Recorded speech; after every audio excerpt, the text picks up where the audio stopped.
네, 우리 마가복음 11번째 날, 오늘은 마가복음 2장 13절에서 17절까지 말씀을 보고 함께 나누도록 하겠습니다.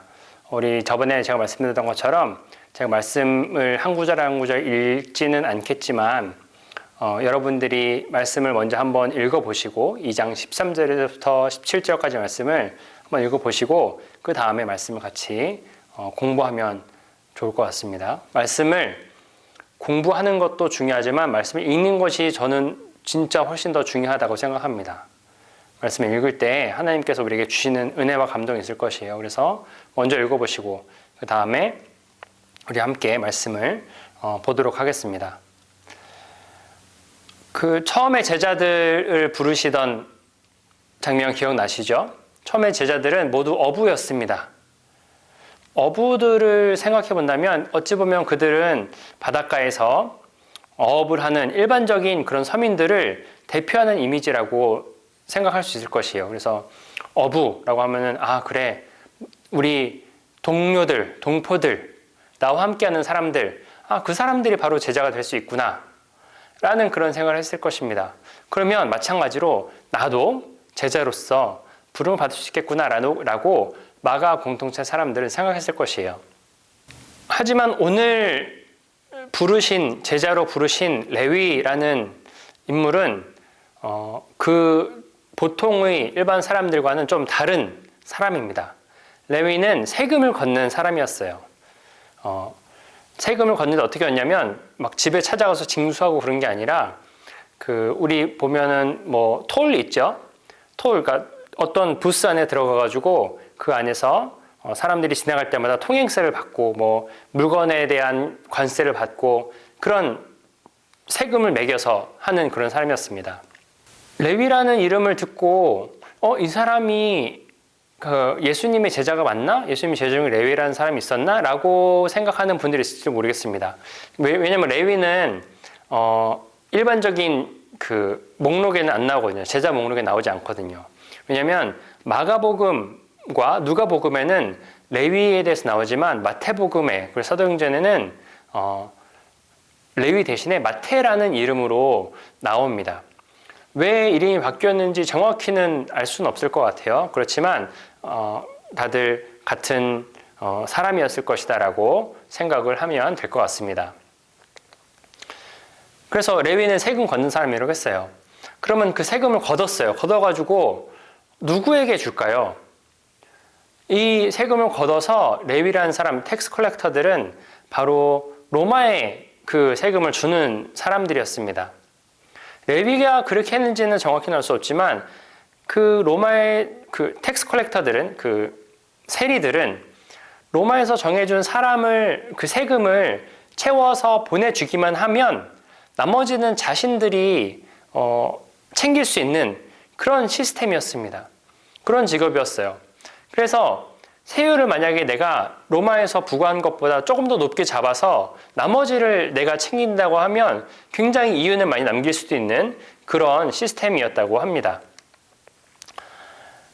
그렇다면 이 세관들은 텍스 컬렉트 톨을 거기 서가지고 가만히 앉아가지고 지나가는 사람에게 통행세 받아가지고 나는 지금 정말 뼈 빠지게 일하고 있는데 그래가지고 겨우겨우 물건 날라가지고 팔아야 되는데 거기다가 엄청난 세금을 부과하는 이 세관들을 봤을 때 정말 눈의 가시와 같은 그런 존재들이었을 것이에요.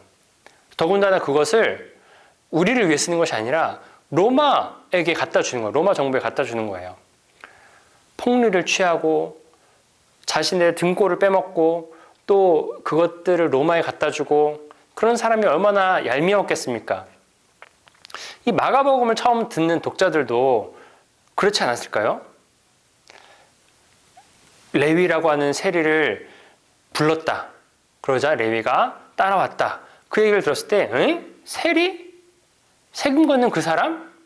우리가 알고 있는 그 세리를 부르셨다고? 정말 악독하고 정말 눈의 가시와 같은 쳐다보기도 싫은 그런 세리를 제자로 부르셨다고? 그들에게 무슨 선한 것이 있다고 그들을 부르셨대?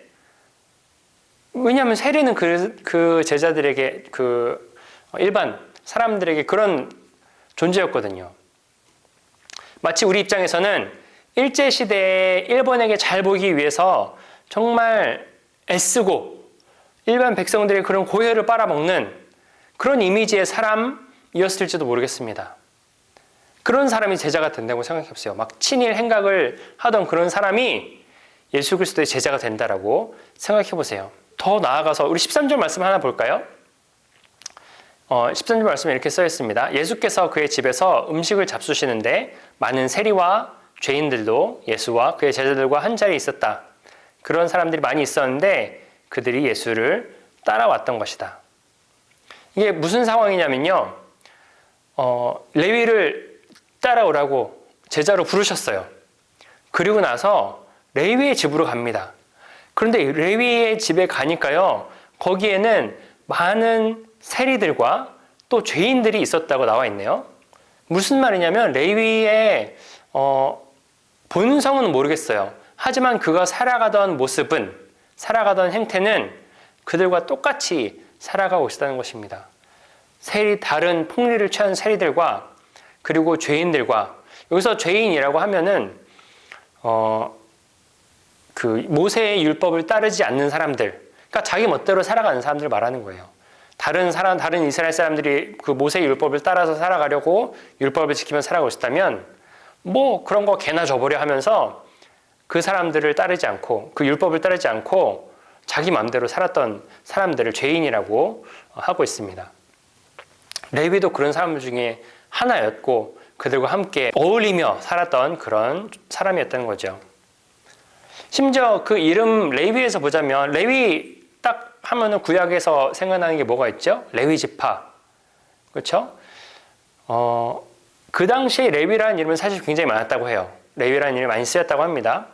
그런데 그들의 대부분은, 전부 다는 아닐지 모르겠지만 대부분은 레위 지파의 자손들이었을 것이다라는 추정을 합니다. 만약에 레위도 레위 지파의 자손이었다면 레위 지파는 원래 하나님을 섬기는 제사장 역할을 해야 하는 그런 사람입니다.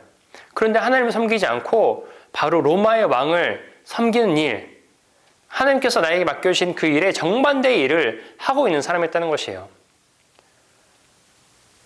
얼마나 정말 황당한 이야기입니까? 세리, 그것도 레위라는 세리를 예수님께서 제자로 택하신 거예요.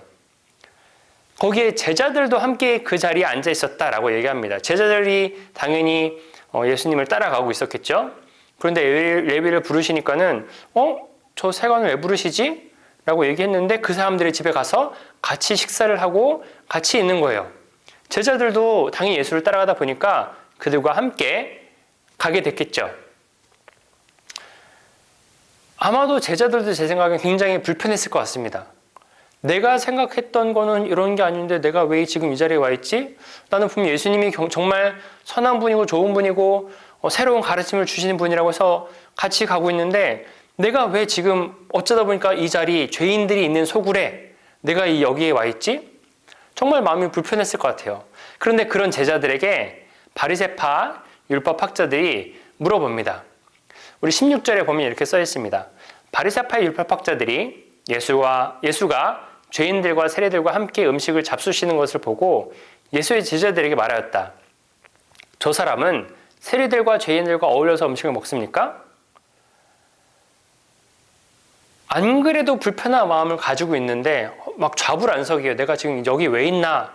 그러고 있는 그런 제자들에게 정말 전곡을 콕 찌르는 그런 질문이었을 것입니다.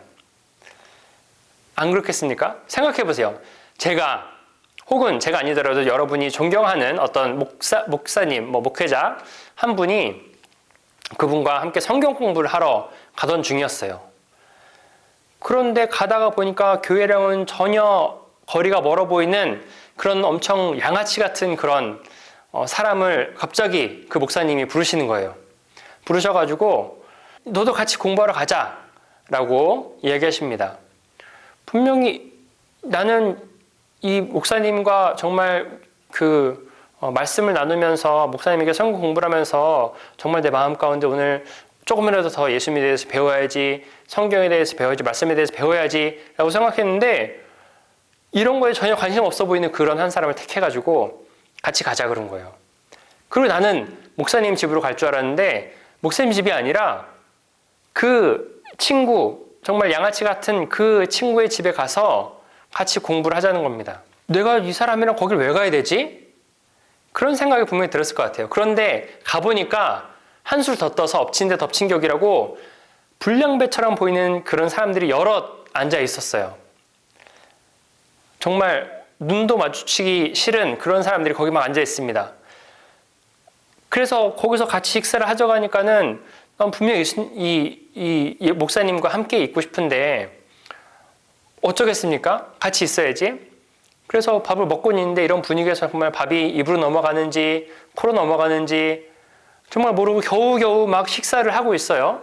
그런데 그런 도중에 내 주변에 나를 잘 아는 다른 교회 청년 혹은 우리 부모님을 잘 아는 우리 부모님과 너무나 친한 그런 교회 집사님, 그런 분이 지나가시면서 물어보는 거예요. 인상을 찌푸리면서, 야, 너 여기서 뭐 하고 있냐?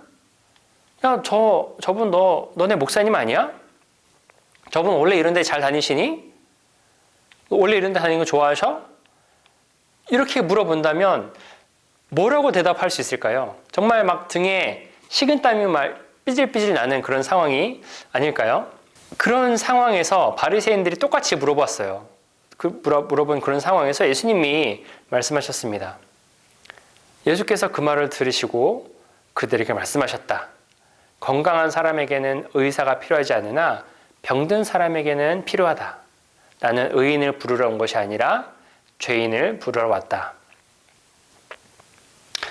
예수님께서 우리 앞전에 봤던 말씀 중에 이런 말씀이 있었죠. 내가 이 일을 하러 왔다.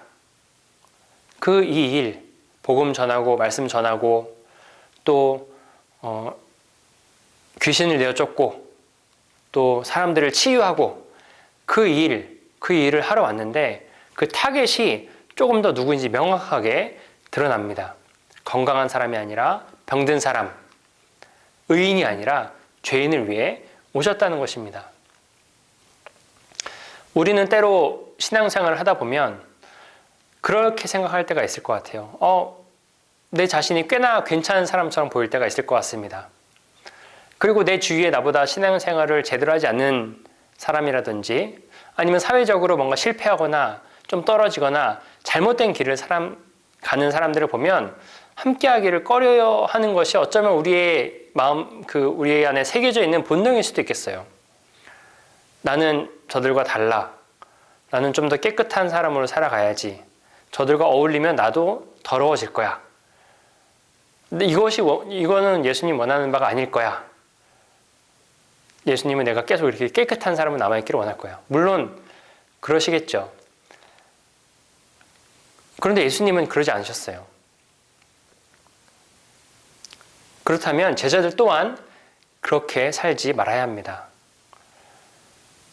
죄인들과 어울리며 그들과 동화되라는 게 아니라 그들처럼 똑같이 행하라는 게 아니라 그들의 아픔과 그들의 마음, 그들의 슬픔을 알아주고 또 그렇게 살아갈 수밖에 없었던 그런 환경에 놓인 사람들이 있다면 그 사람들에게 예수님이 어떻게 우리에게 오셨고 어떻게 예수님이 어떤 길을 걸어가셨고 또 우리 또한 어떤 길을 걸어가야 하는지를 잘 이야기해주고 품어주고 함께 그 길을 걸어가주는 그런 사람이 되어야 한다는 것입니다. 우리의 참 인도자 되신 예수, 우리의 참 진리가 되신 그 예수님을 그 예수님이 그 죄인들과 함께 지내셨어요. 그리고 바로 그들을 위해서 왔다고 말씀하셨어요. 그들 가운데는 저도 포함됩니다. 우리 모두가 포함됩니다. 그리고 우리 또한 그들에게 가서 말씀을 전하고 말씀대로 살아갈 수 있도록 독려하는 그런 주님의 귀한 제자들이 되어야겠습니다. 함께 기도하겠습니다. 주님 감사합니다. 하늘에 기쁜 소식을 우리가 전하는 그런 주님의 제자들 될 수 있도록 하시옵소서. 의인들에게 전하는 것이 아니라 건강한 사람들에게 전하는 것이 아니라 죄인들에게 또 몸이 아픈 병자들에게 전할 수 있는 마음이 아픈 병자들에게 전할 수 있는 저희가 될 수 있도록 하시옵소서.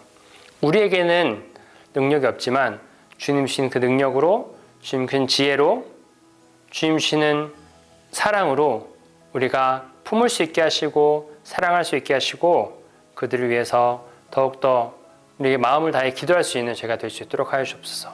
감사합니다. 주님, 예수 그리스도 이름으로 기도드렸습니다. 아멘.